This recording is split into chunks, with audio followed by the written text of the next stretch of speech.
Hello. Now you might be thinking to yourself, Tej, you look like you've just woken up. It's because I have. It's pretty early in the morning here and I'm going to be baking the most essential item one can learn how to bake.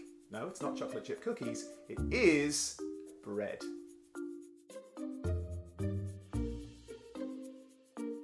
Right, so everything is weighed out and in the mixer. Now I understand there's all different kinds of bread, right? I get it. But this is the bread that I bake most often. I probably bake this, I'd say at least twice a week. And at the moment, with us being in quarantine, I probably bake it about 4 times a week. True story. If you've got a mixer, get it done in there. If you don't, you can do it by hand, no worries. And here comes my top tip.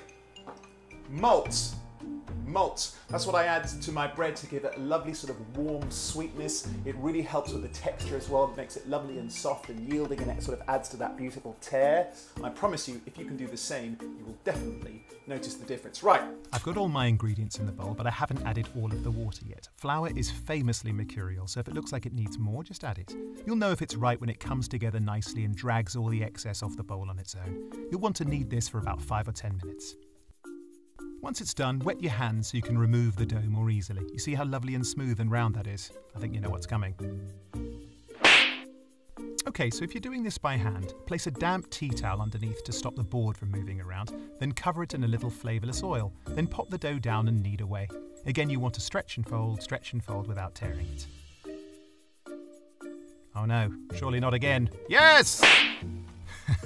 Now cover it with cling film and let it rest until it's at least doubled in size.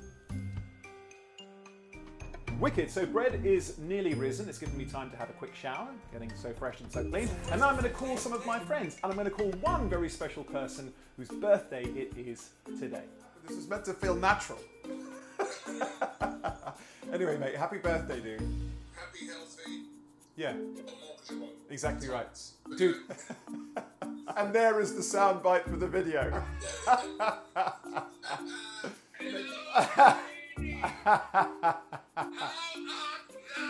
are you making me? Mate, bread. If you can make some bread, I mean, then you're a man. Because, goddamn, I love bread. I'm gonna make the bread now.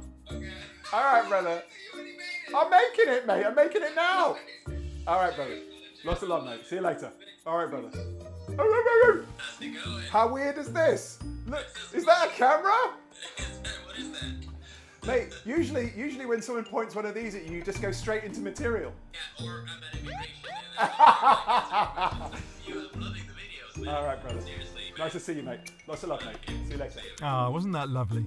So the dough's more than doubled in size, so we're going to knock it back before rising it for a second and final time. Whether you're using a mixer or doing it by hand, just push it all down and give it another good knead for 2 or 3 minutes. Then with wet hands, remove the dough and pop it into a bread tin. Tap it down a little, cover it, and allow it to at least double in size again. Like this! If you don't have a bread tin, don't worry, you can roll it into a bloomer, which is like a fat sausage type shape, and bake it on a sheet pan, or you could place it into a Dutch oven. Here comes another top tip. Your oven should be good and hot with a baking sheet in the bottom rack. Place the bread above it, then pour boiling water onto the baking sheet. This will make steam and help the bread to rise.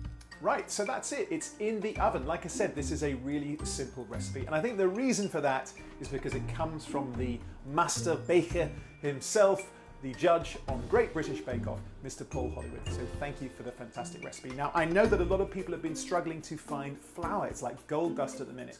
Why not go down to your local bakery or your local cafe or maybe your local Italian restaurant, if they're still open, and ask if you can buy a bag of flour from them. They probably buy them in bulk. They would be happy to sell one to you. You win, they win, and we #support local business. Give it a try.